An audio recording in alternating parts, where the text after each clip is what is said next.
అంటే మీ పార్టీలో ఉండే రౌడీ షీటర్లు గంజాయి బ్యాచ్ని మీరు ప్రోత్సహిస్తే మేము యాక్షన్ తీసుకుంటే అది తప్పు. యాక్షన్ తీసుకోకపోతే మీ అందరికీ లైసెన్సు. రాష్ట్రం అంతా వెళ్ళి ఇష్టానుసారంగా 3 సంవత్సరాల ఆడబిడ్డలపైన అత్యాచారాలు చేస్తూ ఉంటే వీళ్ళని వదిలిపెట్టాల. వదిలిపెట్టకుండా ఫర్మ్ యాక్షన్ తీసుకుంటే పోలీసులు ఎక్సెస్గా బిహేవ్ చేస్తున్నారని మాట్లాడతారు. అది అయిన తర్వాత మీరు చూశారు. రెండోది నేరుగా గుంటూరు సత్తెనపల్లిలో మీరు జరిగింది చూస్తే ఎంత దారుణంగా జరిగిందో ఒక్కసారి మీరు గుర్తుపెట్టుకోండి. కారులో పోతూ కారు కింద హిట్ అండ్ గో, చక్రాల కింద మనిషి పడిపోతే మనమైతే దారిలో ఉంటే పక్కన యాక్సిడెంట్ అయితే నిలబెట్టి ముందు వాళ్ళని హాస్పిటల్కి పంపించి పరామర్శించి టైం ఉంటే మనమే తీసుకుపోయి హాస్పిటల్కి పంపించిన తర్వాత మళ్ళీ ప్రయాణం కొనసాగిస్తాం, ఎంత అర్జెంట్ అయినా. అది సోషల్ రెస్పాన్సిబిలిటీ. అలాంటిది నీ కారు కింద పడిపోతే కనీసం పట్టించుకోకుండా తీసి బయట పారేసి వెళ్ళిపోయిన సందర్భాన్ని మనం చూస్తే, తిరిగి ఇదే కారులో జరిగిందని ఎవిడెన్స్ వచ్చిన తర్వాత, పేపర్ ఉందని టీవీ ఉందని ఎదురుదాడి చేసే పరిస్థితి వస్తే ఎక్కడికి పోతున్నాం రాజకీయాలు? అంటే ఎలాంటి కరుడు గట్టినటువంటి వ్యక్తి ఎలాంటి నేర రాజకీయాలు చేస్తూ సమాజాన్ని అతలాకుతలం చేస్తూ ఉంటే తిరిగి ఆడబిడ్డలపైన హత్యలు జరుగుతున్నాయి, రోడ్డు యాక్సిడెంట్లు జరుగుతున్నాయి, లేకుంటే రౌడీజం జరుగుతూ ఉంది, దొంగతనాలు జరుగుతున్నాయంటే దానికి మనం జవాబుదారీతనంగా ఉండాలి. అందుకే నేను చెప్పాను, టెక్నాలజీ కూడా ఉపయోగిస్తున్నాం. ఎవ్రీవేర్ టెక్నాలజీ కూడా ఉపయోగించి ఎవరైనా సరే తప్పులు చేస్తే వాళ్ళని సాక్ష్యాధారాలతో పెట్టి ప్రజల్లో చైతన్యం తీసుకొచ్చి వీళ్ళ అరాచకాలకు అడ్డుకట్టేసే విధంగా ఈరోజు కార్యక్రమాలు చేస్తున్నాను.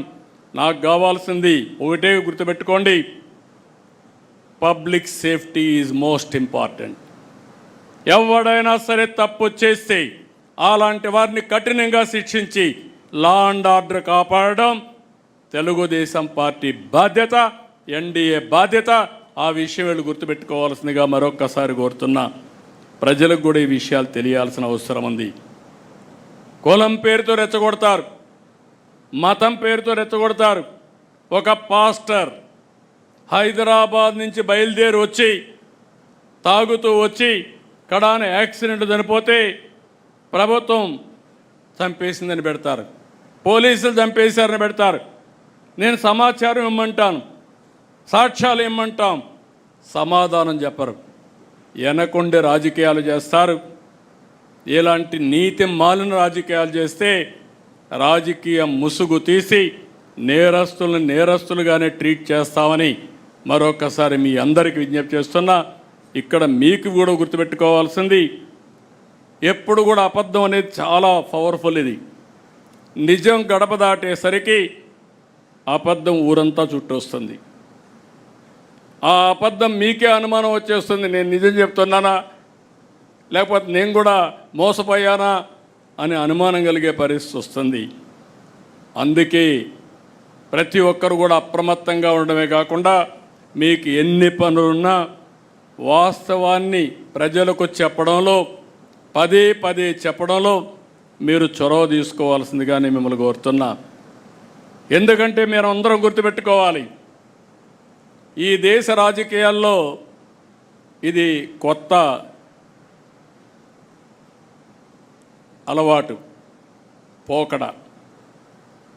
ఏ రాజకీయ పార్టీ పేపర్ పెట్టుకోలేదు, ఏ రాజకీయ పార్టీ టీవీ పెట్టుకోలేదు, ఏ రాజకీయ పార్టీ ఇంత బరిదిగించి డబ్బులు సంపాదించి ఆ డబ్బులతో మళ్ళా మేనేజ్మెంట్కి పోయే పరిస్థితుల్లో లేరు. ఇలాంటివి వచ్చినప్పుడు అయితే ఇవి సర్వైవ్ అవుతాయని అనుకోను. ఆ పేపరే కాపాడితే, ఆ టీవీయే కాపాడితే 11 సీట్లు వచ్చేటివి కాదు. కానీ ప్రజల్లో కన్ఫ్యూజన్ చేయడానికి, లేకుంటే ప్రజల్ని మభ్యపెట్టడానికి పనికొస్తాయి. దీన్ని కూడా మనం అప్రమత్తంగా ఉండి ఏం చేయాలో చేయాల్సిన అవసరం ఉంది. ఇప్పుడు సోషల్ మీడియా కూడా వచ్చింది. ఇది మరీ ప్రమాదంగా ఉంటుంది. వ్యక్తుల యొక్క క్యారెక్టర్ని అసాసినేషన్ చేసే విధంగా, ఆడబిడ్డల యొక్క అన్ని విధాల అవమానం చేసే విధంగా కూడా సోషల్ మీడియా వచ్చే పరిస్థితి వస్తుంది. గౌరవంగా బతకాలంటే గౌరవంగా బతికే వాళ్ళని కూడా ఇబ్బంది పెట్టే విధంగా వస్తుంది. ఇది కూడా మనం గుర్తుపెట్టుకొని, ఓసారి వాళ్ళు తిట్టే విషయాలు చూస్తూ ఉంటే సోషల్ మీడియాలో నాకే 2 నిమిషాలు మనసు అతలాకుతలం అయిపోతుంది, ఏంట్రా అని. అలాంటివి వస్తాయి. అయితే ఇది యథార్థమని గుర్తుపెట్టుకొని దీన్ని ఏ విధంగా హ్యాండిల్ చేయాలనో ప్రివెంటివ్ కానీ, అదే మరి ఫర్మ్ యాక్షన్ కూడా మనం చేయాల్సిన అవసరం ఉందని చెప్పి కూడా నేను మీకు తెలియజేస్తున్నా. ఈ రోజుల్లో నెల రోజులు నేను బ్రాడ్గా మీకు ఇండికేషన్ ఇచ్చాను. 1 మంత్ నా దగ్గర నుంచి లాస్ట్ మైల్లో ఉండే కేఎస్ఎస్ వరకు అందరం కూడా పేరుకు మన వాళ్ళు ఉన్నారనేది కాదు.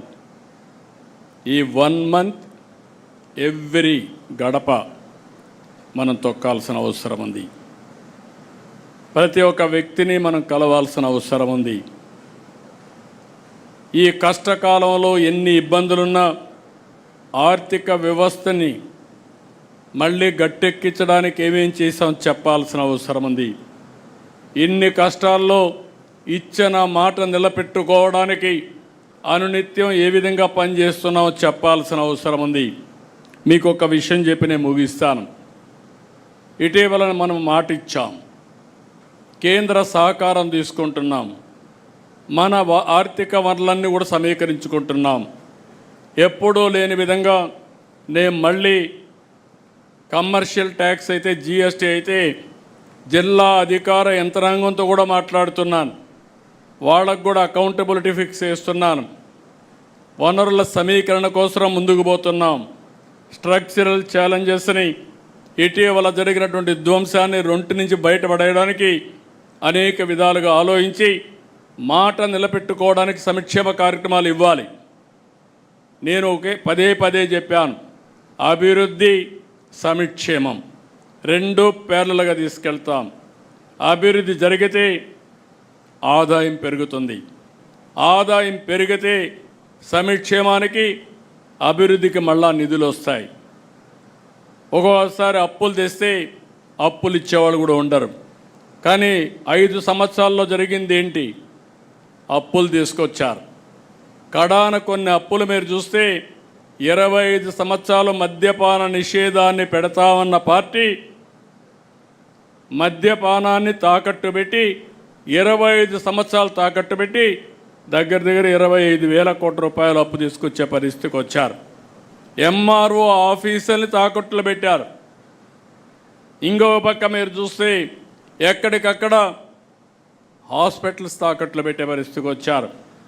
ఈరోజు మనం వచ్చిన తర్వాత ఏదైతే అమరావతి మానిటైజేషన్ ప్రాజెక్ట్, అది ఈరోజు రైతుల ముందుకు వచ్చారు, భూమి ఇచ్చారు, తిరిగి డెవలప్ చేసి వాళ్ళకి ఇస్తాం. కొంత భూమి ఆఫీసులు కానీ ఇన్ఫ్రాస్ట్రక్చర్ కడతాం. కొంత భూమి మిగిలితే కొన్ని సంస్థలు కూడా ఇచ్చి ఆ మిగిలిన దాన్ని అమ్మితే ఆ డబ్బులతో ఇన్ఫ్రాస్ట్రక్చర్ డెవలప్ చేసే పరిస్థితి వస్తుంది. అయితే ఈరోజు డబ్బులు రాదు, ఇప్పుడు అమ్మితే తక్కువ ధరలు ఉంటాయి. అభివృద్ధి పెరిగితే ధరలు పెరుగుతాయి. నేను హైదరాబాద్లో చూశాను, హైటెక్ సిటీ ప్రారంభించినప్పుడు ఆ ప్రాంతంలో ఎకరాలు 1,00,000 రూపాయలు, ఇప్పుడు 100 కోట్ల రూపాయలు. అది దాని విలువ. అభివృద్ధి జరిగినప్పుడు విలువ మారిపోతుంది. ఒక ఇండస్ట్రీ వచ్చినా, ఒక రోడ్డు వచ్చినా, ఏది వచ్చినా ఆ విధంగా దాన్ని చేస్తే అందరికీ లెటర్లు పంపించారు, వ్యతిరేక క్యాంపెయిన్ చేశారు.